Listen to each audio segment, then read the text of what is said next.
A continuación veremos un breve resumen del génesis de la distribución Birban-Sander y así comprender un poco más cómo es que se originó esta distribución y en qué contexto.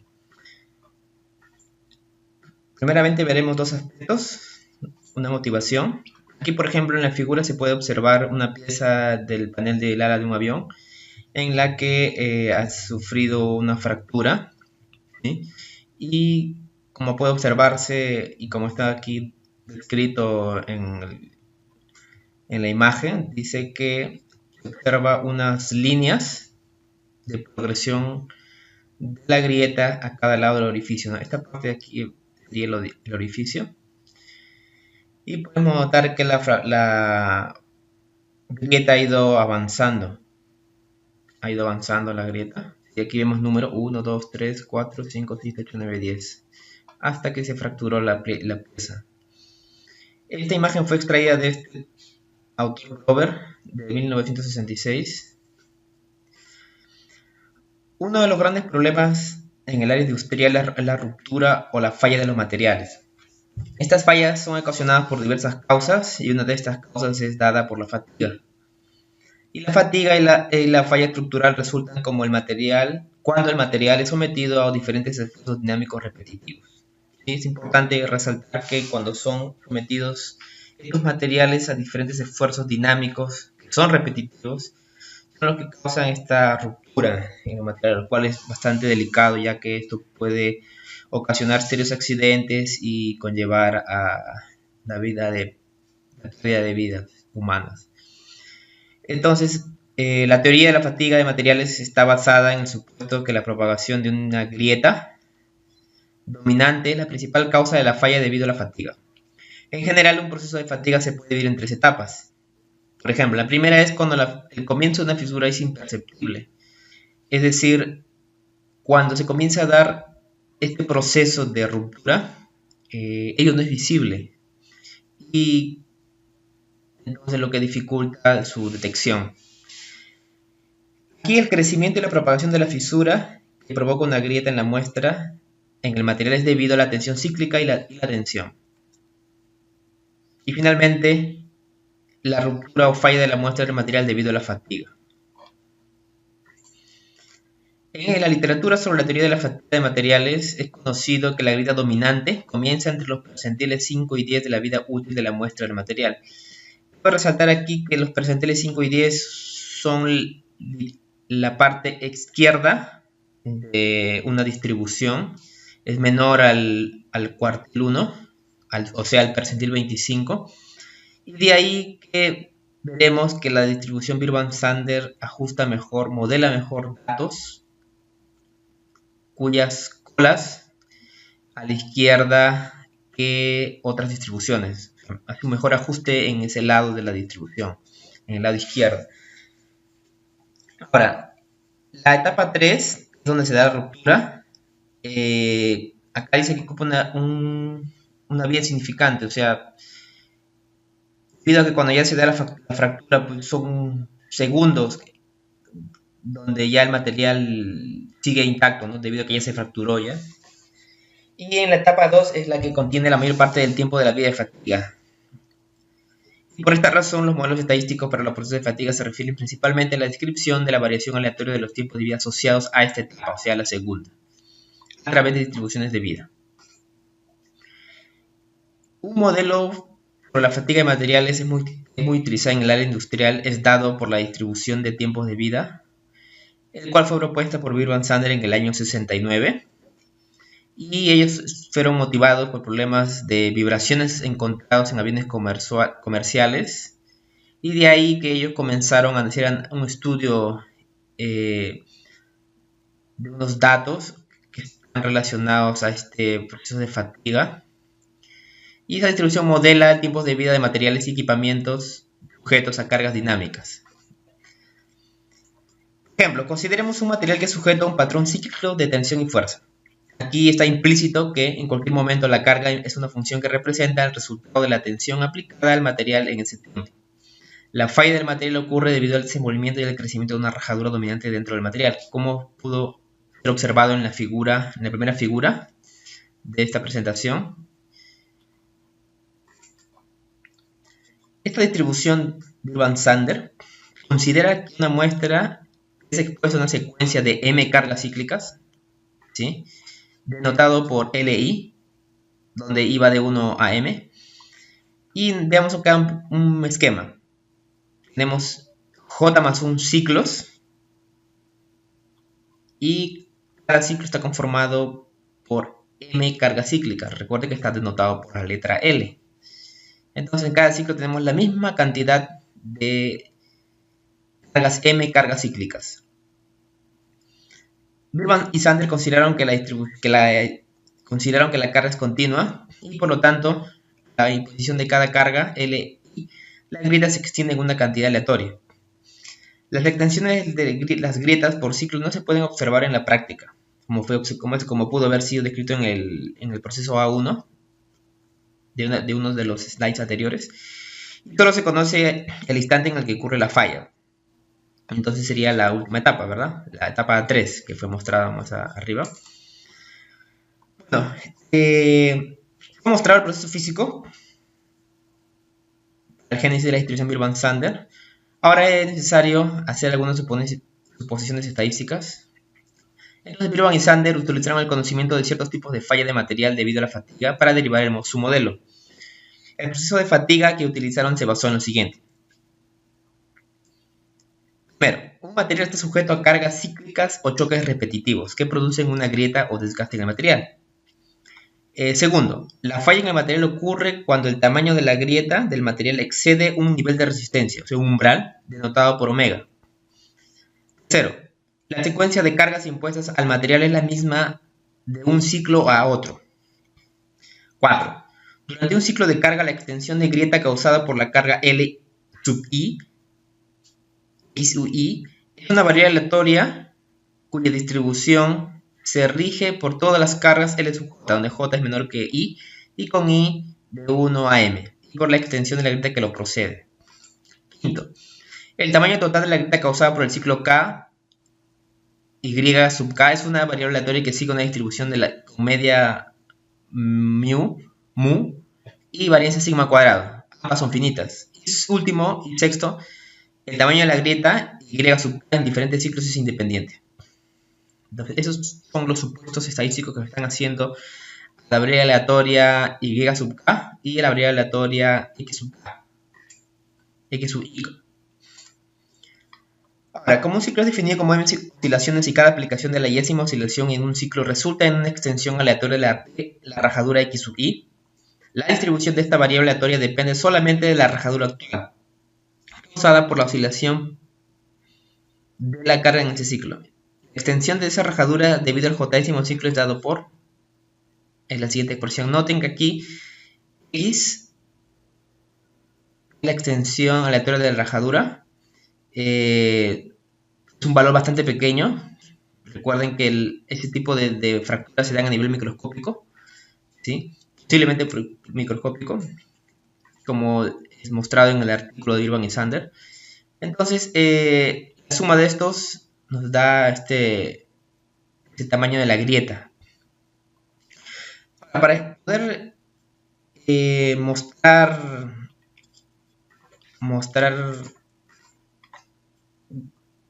cómo es que se da este fenómeno, porque es importante poder ver un material visual y así tener una idea más clara de cómo que se da esto se da en la vida real, porque yo, por ejemplo, no comprendía muy bien cómo es que esto se daba, esta situación del estrés, de la tensión, la carga que se le sometía a ciertos materiales, y encontré este video en YouTube donde hacían un teste a unos objetos de metal y en el que se puede observar cómo se da esta fractura debido a la fatiga. Entonces, aquí, por ejemplo, en esta imagen vemos que una persona está doblando, abriendo, cerrando un metal y de repente se quebró, se lo sometió a estrés y el metal quebró. Y comienza a mostrar diferentes objetos de metal, por lo que se puede observar, y estos han sido, se han quebrado, se han roto, ¿no? Debido a este estrés. Tenemos un resorte bastante grande y grueso. y está aquí roto. Aquí tenemos otro para hacer ejercicio y así una serie de materiales, diferentes objetos. No sé qué tipo de objetos son. Acá hay un pedazo de una bicicleta también, está quebrado aquí.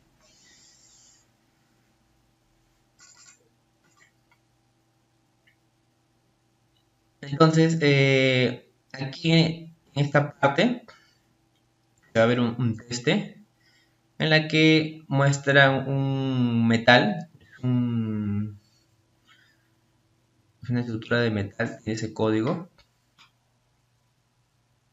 y a partir de ese metal van a sacar un objeto, ¿sí? Que es este de aquí que se encuentra aquí abajo, que es el que está hecho este objeto material con ese código, estructura de metal con este código, y tiene un diámetro de 6 milímetros, como se puede observar acá.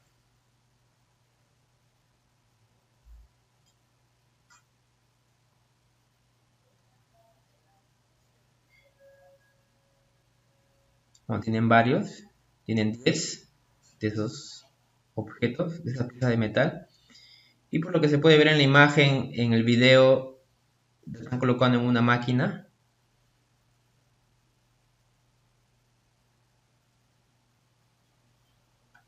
Y van a comenzar a hacer unos ajustes para fijar esa pieza de metal, el cual va a ser sometida a estrés.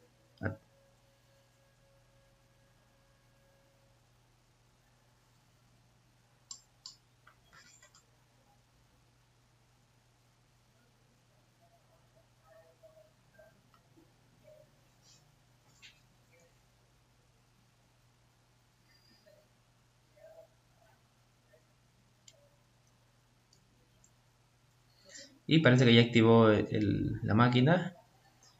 Hay un proceso de tensión y compresión. Tensión hacia la izquierda y compresión hacia a la izquierda y la tensión hacia la derecha, ¿no? Y aquí podemos observar que la máquina comienza a hacer esos movimientos y provocar un estrés al material, a esa pequeña pieza de metal. Entonces, yo entiendo de que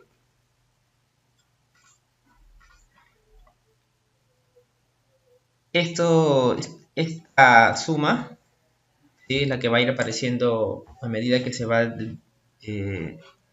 desgastando más internamente el material. Por ejemplo, aquí muestran de que sometido a ese efecto.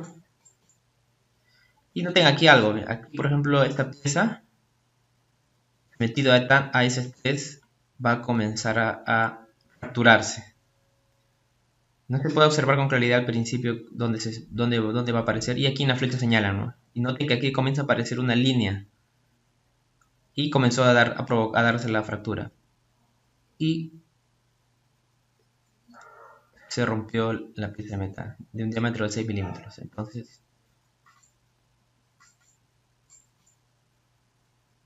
con el material. Y aquí hay un zoom.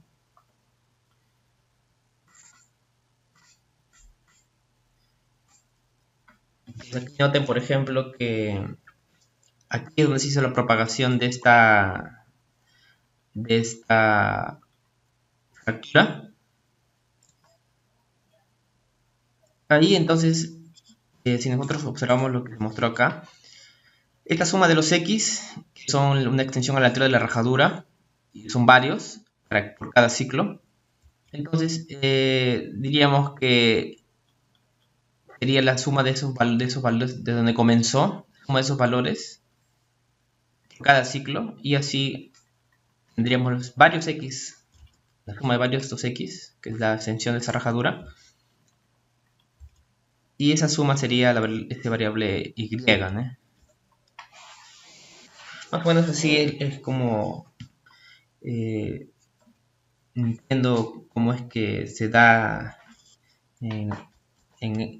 si traducimos, ¿no?, esta parte, esta suma de esas variables aleatorias y cómo se da en el gráfico, ¿no? Bueno, aquí hacen un zoom y muestran cómo es que se dio internamente, ¿no? Interesante esa parte. Naturalmente no soy especialista en el área.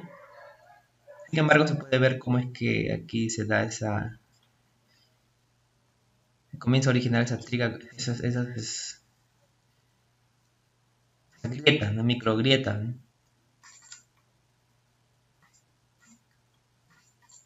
Y bueno, aquí van a comenzar a colocar diferentes piezas y someterlos a estrés. Y se puede observar. Aquí comienzan otras etapas de la falla de la fatiga. Analización, propagación. Y la tercera es cuando se da. Aquí hablan acerca de cómo es que se dio un ejemplo. Similar a como vimos en el ejemplo. Bueno, entonces tendríamos que la suma de esas y sub j es igual a un s sub n. Y aquí note lo siguiente: el modelo de Birban-Sander busca la distribución del menor número de ciclos, digamos n asterisco, de modo que esta suma sea igual a esto.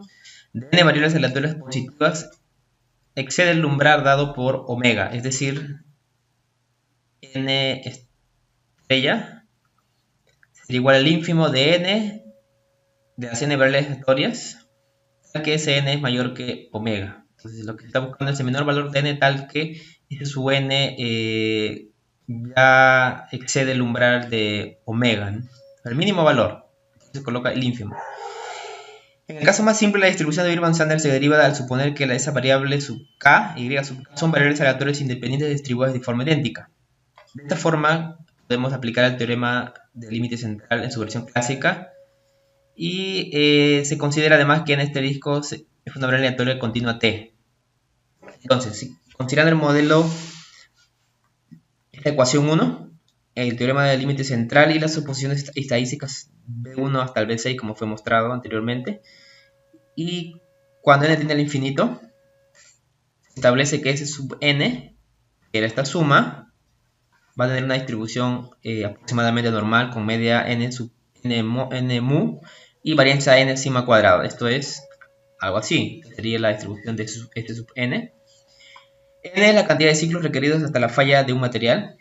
Tenemos que esa variable sub k en y sub k es positiva para todo k mayor o igual a 1.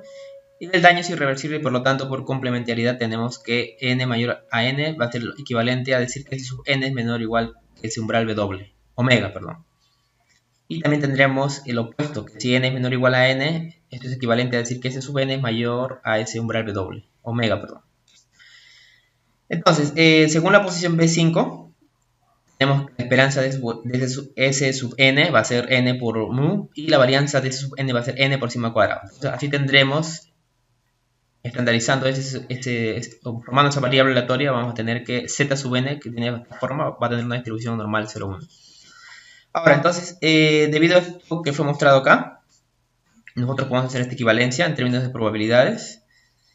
Y ahí se muestra todo el proceso. Recuerden que de aquí despejamos S sub n y en el siguiente slide se tiene en función de z sub n. Y haciendo algunas operaciones algebraicas, ¿sí? No es muy difícil. Vamos a llegar a esta parte. De aquí a para acá usamos la propiedad.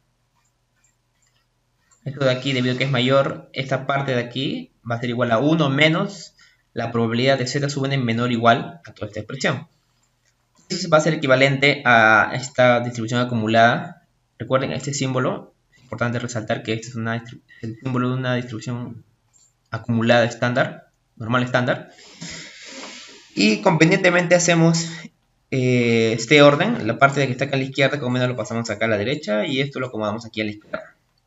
Entonces, finalmente lo que hace Birban y Sander es decir, n va a ser igual a t ahora, y n va a ser igual a t minúscula, n minúscula, ¿eh? Va a ser igual a t minúscula. Y aquí haces una variable, a ese sigma entre raíz cuadrada de omega por mu, va a ser igual a alfa, y beta va a ser igual al cociente de la omega y mu. Entonces, aquí tendríamos lo que ya es conocido en la literatura, la distribución acumulada de una distribución Birban-Sander en función de la distribución acumulada de una normal estándar. Entonces, nosotros derivamos, ¿no? Aquí está la distribución acumulada, vamos a obtener su densidad. Entonces, mostremos, digamos aquí que la variable aleatoria t es una extensión continua de la variable aleatoria discreta n, ¿sí? Como fue mostrado en un inicio. Entonces, t representa el tiempo total hasta que le ocurra la falla. Y bueno, como se fue mostrado anteriormente, bajo ciertas condiciones se tiene que esta distribución acumulada va a tener esta forma. Y notacionalmente dice que t tiene una distribución Birban-Sander de parámetros alfa y beta cuando tiene parámetros, ¿no? Notación, ¿no? T sigue una distribución, este símbolo, bs alfa beta. Aquí, como fue mostrado, es variable z, una distribución normal. Y podemos expresar la variable aleatoria t en términos de z, ¿no? Como se observa ahí. Bueno, espero haya sido de útil este video. Sé que podría haber mencionado más detalles acerca de este aspecto de la fractura. Pueden revisar el libro de Víctor Leiva, del 2016, por la Birban-Sander. Hay bastante información ahí detallada acerca del génesis, detalles que no se han colocado aquí en la presentación. Y también me basé también en una tesis de la maestría en la Universidad Unicam de Lucia, Santana. Y ahí también pueden revisar algunas informaciones sobre el génesis de la distribución Birban-Sander. ¿Sí? Bueno, espero les haya sido útil. Eso es todo.